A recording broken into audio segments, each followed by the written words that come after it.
19 शतक हे तर 1860 काही कारणास्तव लोप पावल्यानंतर इंग्रजांची खूप आदिवासी समाजाची खूप अन्नन्नता दशा झाली. शेवटी त्यांना जंगलामध्ये वास्तव्य करावं लागलं.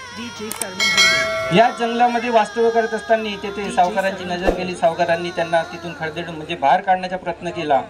त्यांच्याच जमिनीवर त्यांनी आपलं शासन करण्याचा प्रयत्न केला आणि या शासनाला रोखण्याकरिता भगवान बिरसा मुंडा यांनी त्या अन्यायाच्या विरोधात बंड पुकारला आणि त्याच बंडाला नाव दिलं उलगुलाम. तेव्हा त्यांनी बंड पुकारला होता. आज पण आपल्यावर अन्याय अत्याचार होतच आहे आणि त्याकरिता बंड पुकारण्याची वेळ त्या आपल्या युवा वर्गावर आलेली चाललेला आहे. कोणत्याही बाबतीत सक्षम नाही, कोणत्याही गोष्टीमध्ये सामोर नाही आणि कोणत्याच बाबतीमध्ये काहीच नाही. आज इथे जेवढे उपस्थित दिसत आहे उपस्थिती मंडळीमध्ये युवा वर्ग मला खूप कमी दिसतोय. आहे आपल्या समाजातले युवा वर्ग, त्यांना काहीही गरज नाही आपल्या समाजाची ना आपल्या समाजाबद्दल जे काही ध्येय घेण्याची. त्यांना सण नावाचं एक आहार असं. आज आम्हाला इथे बोलवण्यात का बरं आलंय? क्रांतीवीराबद्दल का बरं सांगत आहोत आणि क्रांतीवीर बद्दलच का बरं सांगत आहोत? आपला दिनचर्या कसा आहे, दिनक्रम कसा आहे? सकाळी उठणे, ड्युटीवर जाणे, ड्युटीहून येणे, घरी जेवण का बनलं बघणे, झोपणे, पुन्हा सकाळी उठणे, ड्युटीवर जाणे, ड्युटीहून येणे, घरी का बनला आहे, झोपणे. आणि जो बेरोजगार आहे त्याला तर काही फरक पडतच नाही. अशानं आपला दिनचर्या चालू असतो. अशा व्यक्तीची खरंच जयंती व पुण्यतिथी साजरी होईल का? पण ज्या महामानवाने वयाच्या अवघ्या 25व्या वर्षामध्ये जगाला बलिदान दिलं, या समाजासाठी जगामध्ये एक क्रांती रोवली, याच महामानवाची जयंती साजरी होते. आपल्या तुकल्यासारख्याची होत नाही. हीच क्रांती त्या काळात त्यांनी पेटवली आणि त्या काळात पेटवल्यामुळे आजपर्यंत ह्या व्यक्तीचं नाव या जगामध्ये आज अजर अमर. त्यामुळेच त्या व्यक्तीची आज जयंती साजरी होते. आणि त्यावेळेस आणि आजचा काळ, त्यावेळेस इंग्रजांचं दडपण होतं, आज विचारांचं दडपण आहे. दादांनी बोलल्याबरोबर थोडासा लाईट पेटला का? खरंच विचार जोपर्यंत घराघरात पोचणार नाही तोपर्यंत कोणाला काही कळणार नाही. पण हे विचार घेण्याची गरज कोणाला आहे? आज इथे बसलेले मला वरिष्ठ लोक दिसत आहे. वरिष्ठ लोकांचं काय आहे? आज आहे, उद्या नाही. मग हे विचार वरिष्ठ लोकांना देण्याची गरज आहे का? कोणाला देण्याची गरज आहे? गोरगरिबाला नाही काकाजी, युवा वर्गाला, की त्यांच्या मनामध्ये जोपर्यंत ही क्रांतीची मशाल पेटणार नाही, तो जळून उठणार नाही, तोपर्यंत हे समाज सामोर जाणार नाही. आज आम्हाला एक 9वी मध्ये धडा होता, 9वीत म्हणतो, ग्रॅज्युएशन मध्येच होता, N25 म्हणून धडा होता. तर त्या धडामध्ये लिहिलं होतं की सर्वजण म्हणे आजकालचे मोठे मोठे लोक आपल्या जीवनाच्या अनुभवाबद्दल ठेंगे मारत फिरतात म्हणे, की आम्ही आमच्या काळात हे केलं, आम्ही आमच्या काळात हे केलं, आम्ही आमच्या काळात हे केलं. पण जेव्हा कुठे आग लागली किंवा कोणत्या पाण्यामध्ये मुलगा डुबत असेल तेव्हा त्यांचा तो एक्सपिरियन्स कुठे जातो? तेव्हा त्या आगीमध्ये उडी घेणारा आणि त्या पाण्यामध्ये उडी घेणारा हा फक्त 25 वर्षाचा तरुणच असतो, दुसरा कोणी असू शकत नाही. आणि स्वामी विवेकानंदांचे सुद्धा हे विचार आहे की जगाला जर कोणी दिशा दाखवू शकत असेल तर तो म्हणजे युवा वर्गच आहे. आणि हाच युवा वर्ग आज आपल्या समाजातला विस्कळीत चाललेला आहे. ही खूप मोठी शोकांतीची गोष्ट आहे. आज आपल्या समाजाला एवढं मोठं आरक्षण दिलं आहे. डॉक्टर बाबासाहेब आंबेडकर यांच्याकरिता एक जोरदार टाळ्या होऊ द्या. अरे काय वाटत असेल त्या महामानवाला वरतून बघून? मी काय केलं? माझ्या संविधानात म्हणजे मी लिहिलेल्या रचित केलेल्या संविधानामध्ये यांना एवढं मोठं आरक्षण दिलं नाही. ह्या आरक्षणाचं काय करून राहिले? कोणी गाय चारून राहिले, कोणी गवत कापून राहिले. आणि जे आरक्षण घेऊन वरती गेले दादा, जे आरक्षण घेऊन वरती गेले त्यांना समाजाशी काही घेणं देणं नाही. त्यांना समाजाबद्दल काही विचारलं का बस तुम्ही तुमच्या पुरतं ठेवा म्हणते, आमच्यापर्यंत काही आणा नको. आज इथं उपस्थित असलेले क्लास 1 किंवा क्लास 2 ऑफिसर किती लोक आहे? किती लोक आहे? म्हणजे त्या आदिवासी नाही का? त्यांच्याकरिता कार्यक्रम नाही का? त्यांना फक्त समाजाचं एसटीचं जर प्रमाणपत्र पाहिजे तर ते फक्त आरक्षणाकरिता, ते सोयी सुविधाकरिता. पण एसटी हा काय करत आहे? शेड्यूल कास्ट काय करत आहे आणि शेड्यूल कास्टसाठी काय केलं पाहिजे याच्याशी त्यांना काहीही घेणं देणं नाही. आजकाल समाजातली सर्वात मोठी सत्य घटना. अशा प्रकारे आपला आदिवासी समाज अधिक सामोर वाढेल हा प्रश्न आपण आपल्याला विचारायला पाहिजे ना. आपण विचारल्यानंतर आपल्या समाजाबद्दल आपण काहीतरी जाणून घ्यायला पाहिजे. कधी हा प्रश्न पडतच नाही. आणि जे अशिक्षित आहे ते तर अशिक्षितच आहे, त्यांना समाजाबद्दल तर काही घेणं देणंच नाही. सर्वात मोठी गोष्ट आता ताई सांगून गेलं की प्रकृती बरी नाही म्हणून, हे थोडंसं मनाला खंत होती की असं व्हायला नको होतं. पण ठीक आहे, आपल्या समाजाबद्दल आपल्याला जाणीव असायला पाहिजे. फुल का होईना पण फुलाची पाकळीबद्दल थोडी तरी माहिती असायला हवी. त्या वेळेस त्या विचाराचं तेव्हा इंग्रजांचं दडपण होतं, आज विचाराचं दडपण आहे. तेव्हा पण झोपले होते, आज पण झोपले. म्हणजे त्यावेळेसची स्थिती आहे ना आजची स्थिती ही काही तेवढी बदललेली नाही असं बोलायला काही हरकत नाही. त्याच्यानंतर त्यांनी सन 1895 साली पहिला उलगुलान पेटवला. पहिलं गावातील जेवढे सावकार आहे त्यांच्या विरोधात बंड पुकारला. बंड पुकारल्यानंतर त्यांना त्या बंडामध्ये यश आलं. पण हे सर्व इंग्रजांच्या नजरेत आलं आणि त्यांना कैद करण्यात आलं. कैद केल्यानंतर पण त्याच्यावर खूप अत्याचार झाला. त्यांचे जे काही संघटन होते ते पूर्ण उद्ध्वस्त करण्यात आले. उद्ध्वस्त केल्यानंतर त्यांची जी शिक्षा होती ती शिक्षा पूर्ण झाली. ते शिक्षा पूर्ण झाल्यानंतर त्यांना सोडलं. पण सोडल्यानंतर पण त्या महान क्रांतिकाराने आपलं उलगुलान बंद केला नाही. आपल्याला कोणी 1-2 वेळा दुत्कारलं तर आपण तिसऱ्यांदा म्हणतो मला जायचंच नाही, मला करायचंच नाही. अरे केल्याने होत आहे, आधी केल्याची पाहिजे, ही जिद्दाची भावना मनामध्ये पाहिजे. आणि तेच त्यावेळेस त्या महामानवाने केलं. सुटून आल्यानंतर पुन्हा संघटन उभारलं. पुन्हा संघटन उभारल्यानंतर सर्वात मोठा उलगुलान त्याच वेळेस इंग्रजांसोबत केला.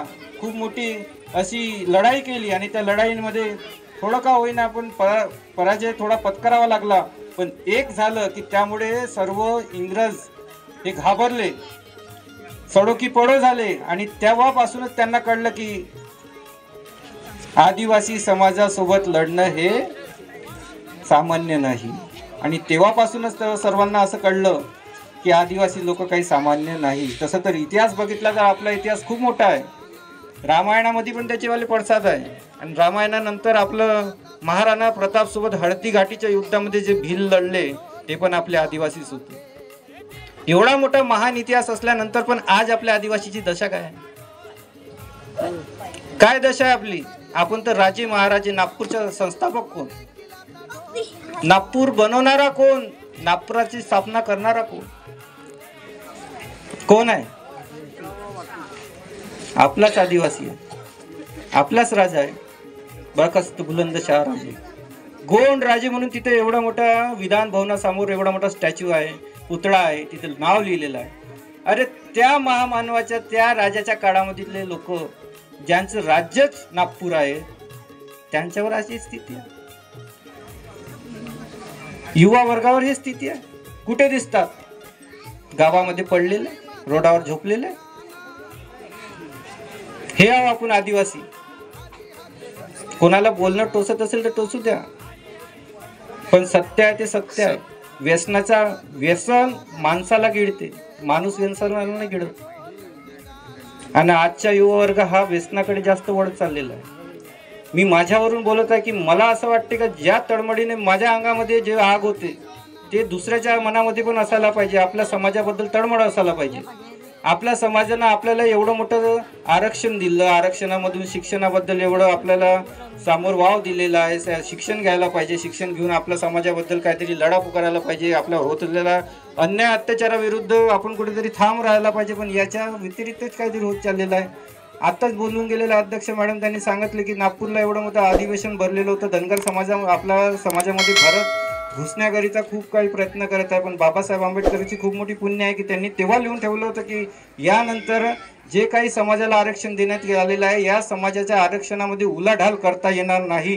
हे त्यांनाही मालूम आहे ना आपल्यालाही मालूम आहे, पण काही समाजातले तेढ निर्माण करणारे लोक हे आपल्या समाजामध्ये तेढ निर्माण करत आहे आणि कुठेतरी दंगल घडवून आणण्याचा प्रयत्न त्यांचा आहेच. पण तो असू द्या, आपण समोरच्या लोकांना आपली ताकद दाखवायची आपली हे खूप मोठी एक जिम्मेदारी आहे, पण ती जिम्मेदारीच आपण कुठेतरी विसरून गेलेलो आहे. ही जिम्मेदारी जगणार कोण, करणार कोण, होऊच शकत नाही, कारण की आपला युवा वर्ग हा त्या लायकीचाच नाही. तुम्ही थोडस 2 मिनिटं सहन करून घ्या. बोलताना मला दुसराच विषय बोलायचा होता, पण याची स्थिती बघितल्यानंतर असं कुठेतरी मनामध्ये दुखलं, म्हणून थोडंसं बोलावं लागत आहे. विचार मी दुसराच करून आलो बोलायचा, पण काय करू, समाजाच्या स्थितीत बोलणं खूप गरजेचं आहे. डाकेतही कसं आता तुम्ही वारंवार इथे येऊन बोलल्यात आणि त्याईनं पण सांगितल्यानंतर ठीक आहे, पण हे सर्व युवा वर्गाने करायला होतं. युवा वर्ग कमी असला तरी चालेल, माझ्या गावातला मी फक्त एकच आहे, तरी पण मी असं विचार नाही करत. आपला काम होते बंगालीमध्ये एक म्हण आहे, एकला चलो बे, कसं होईल, अरे कोणतरी एक उभा होईल तेव्हाच होईल ना. तेव्हा ह्याच विचार जर आपला भगवान बिरसा मुंडाने केला असतं की मी एकटाच आहो, कोणी माझ्या सोबत नाही, तर आज हे घडून आलं असतं का, आज हे झालं असतं का. मग तुमच्या गावात तर तेवढी स्थिती तरी आहे. म्हणून माझी सर्व युवा वर्गांना अशी नम्र विनंती आहे की आज झालेला प्रकार हा पुन्हा घडता कामा नये.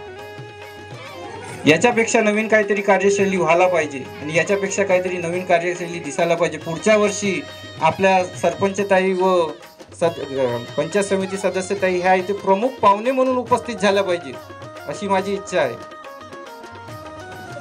करजाल का, करजा, असा मला शब्द द्या, बरं वाटेल.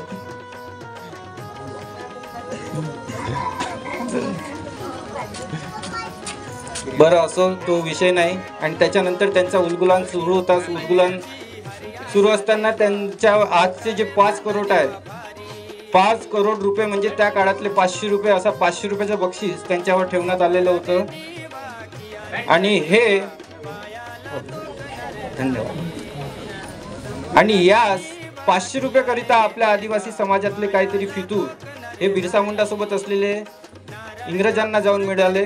रामायणातली एक म्हण आहे, घर का भेदी लंका ढाय. असेच त्या वेळेस काहीतरी घडलं आणि त्यांनी बिरसा मुंडा कुठे आहे ही सर्व माहिती इंग्रजांना सांगितली आणि त्यामुळे बिरसा मुंडाजी हे कैद झाले, इंग्रजांच्या हाती आले. इंग्रजांच्या हाती आल्यानंतर त्यांना रांची या जेलमध्ये ठेवण्यात आलं. सन 1900 या साली तेव्हा भारताचा एक वेगळा पतनाचा दिशा हे वेगळंच चालली होती आणि कुठेतरी क्रांतिकार्याची मशाल पेटून समोर क्रांतिकार घडत चालले होते. पण त्याच काळी 1900 या साली त्यांना माहीत होतं जर ह्या क्रांतिकार्याला आपण फाशी दिली तर हा पूर्ण समाज उठेल आणि आपल्याला सोडो की पडो कल्ल्याशिवाय सोडणार नाही. म्हणून क्रांतिकार म्हणजे जे काही इतिहासकार आहेत त्यांच्या लेखणीमध्ये असे मतभेद आहेत की बिरसा मुंडा यांचा मृत्यू हा कॅन्सरमुळे झाला, हैजामुळे झाला, त्यांना रक्ताची उलटी झाली, त्यांना मारण्यात आलं. पण जे काही असो, त्या दिवशी जो क्रांती सूर्य मावळला तो मावळाला नको हवा होता. आणि हे जे उलगुलान त्यांनी पेटवलं ते आज पण पेटत आहे, पण त्या दिशेने पेटवून नाही राहिलं ज्या दिशेने ते त्यांनी विचारांनी पेटवलं होतं. आणि सन 9 जून 1900 या साली हा क्रांती सूर्य मावळला गेला. पण मावळला गेला, पण छत्रपती शिवाजी महाराजांची अशी म्हण आहे, मरावे पण काय कीर्तिरूपी मागे पुरावे, जगावे तर शिवासारखे आणि मरावे तर शिवासारखे, अशी एक म्हण आहे. तसंच या आपल्या क्रांतिकारानं मन पूर्ण करून दाखवली आणि 25व्या वर्षी हा क्रांतिकार आपल्यातून निघून गेला. पण यांनी जडवलेले तो उलगुलान जळलेली मशाल आज पण आपल्या अंगात पेटत आहे आणि त्याचमुळे आज आदिवासी हा प्रत्येक जागेवर ठामपणे उभा आहे। आज याच्यावर आपल्यावर होत असलेले अन्याय अत्याचार हे का बरं आपण सहन करत आहोत? कारण की आपण सर्वजण शिक्षणापासून वंचित आहोत। आता अध्यक्षताई बोलून गेला की आपल्या समाजामध्ये शिक्षण हे खूप कमी आहे। खरंच आहे। आता मी बोललो की क्लास 2 क्लास 1 कोणी आहे का इथे? नाही आहे। का बरं नाही आहे? कारण की आपण तेवढा शिक्षणापर्यंत पोहोचलोच नाही, शिक्षण घेतलंच नाही, त्या शिक्षणापासून वंचित आहोत। आणि त्याच्यानंतर पण जे क्लास 2 क्लास 1 चे ऑफिसर आहेत त्यांना एसटी कॅटेगरीशी काही घेणं देणं नाही, आपल्या समाजाशी काही घेणं नाही। उपस्थित असलेले जे काही आपले सभासद आहे यांनी तरी मला म्हणजे अशी विनंती आहे की आपल्या मुलांना शिकवा, एक उच्च शिक्षित करा, पण शिक्षित केल्यानंतर पण त्यांना काहीतरी असं समाजाबद्दल काहीतरी घडवा, समाजाकरिता आपलं काहीतरी लेनदेन आहे याबद्दल काहीतरी धडे गिरवा। आपला समाज आपली संस्कृती ही खूप प्राचीन संस्कृती आहे आणि प्राचीन संस्कृती असल्यावर सुद्धा पण आज आपली संस्कृती नाश पावली चाललेली आहे। आपण आधी खेडागावामध्ये वास्तव्य करत होतो, खेडागावातून शहरात गेलो, शहरात गेल्यामुळे आपली संस्कृती थोडी थोडी नाश पावली। आज पण आपल्या भाषेचा खूप मोठा अभाव आहे। आपली भाषा इथे उपस्थित असलेल्या किती लोकांना येते? सगळ्यांना येते म्हणते, ही खूप चांगली गोष्ट आहे। कारण की ही भाषा हे आपल्या संस्कृतीतलं मूळ एक लेण आहे। नाही हे असो, पण हे यायला हवी कारण की ही आपली संस्कृती आहे। आपल्या संस्कृतीमध्ये का बरं आपण असा पहिरावा करतो, का बरं असे कडे घालतो, का बरं असे झुंबर लावतो, का माझी सर्वांना विनंती आहे की माझा बोलायचा विषय तर दुसराच होता पण मी बोलून गेलो दुसरं। पण इथे उपस्थित असलेले सर्व युवा वर्ग आणि सर्वांना अशी विनंती आहे की आपल्या होत असलेल्या अन्याय अत्याचार विरुद्ध आपल्यालाच एक बंड पुकारायचं आहे। आजपर्यंत घडत असलेले 25 वार्षिक मध्ये मी बघितले पदवी प्रकरण आहे, निंबाचं प्रकरण आहे, या सर्व गोष्टी आहे। आठे सांगून गेलेल्या मध्य प्रदेशचं प्रकरण आहे, बाहेरगावी घडलेलं प्रकरण आहे। या सर्व प्रकरणाच्या विरोधात आपण केव्हा बंड पुकारू? जेव्हा आपल्याला आपल्या राईट्स मालूम असेल, आपले अधिकार मालूम असेल आणि अधिकार केव्हा माहिती होईल? जेव्हा आपण शिक्षण घेऊ। बाबासाहेब आंबेडकरांनी म्हटलेलं आहे शिक्षण हे वाघिणीचे दूध आहे आणि जो हे दूध प्राशन करतो तो वाघासारखा गुदगुदल्याशिवाय राहू शकत नाही। म्हणून सर्वांना विनंती आहे उपस्थित असलेले सर्व बंधू भगिनींना की आपल्या मुलांना शिकवा, संघटित करा, त्यांना आपल्या संस्कृतीबद्दल माहिती द्या आणि आपल्या समाजाबद्दल काहीतरी ध्येय घडवा। बस एवढंच बोलून मी माझे 2 शब्द संपवतो। आतापर्यंत तुम्ही सर्वांनी सहन केल्याबद्दल सर्व वरिष्ठ कनिष्ठ सर्व अधिकाऱ्यांचे मी इथे मनापासून धन्यवाद मानतो व तुम्ही बोलण्याची मला 2 शब्द बोलण्याची संधी दिली व एवढं तू मला बोलवलं त्याकरिता धन्यवाद करतो। जय सेवा।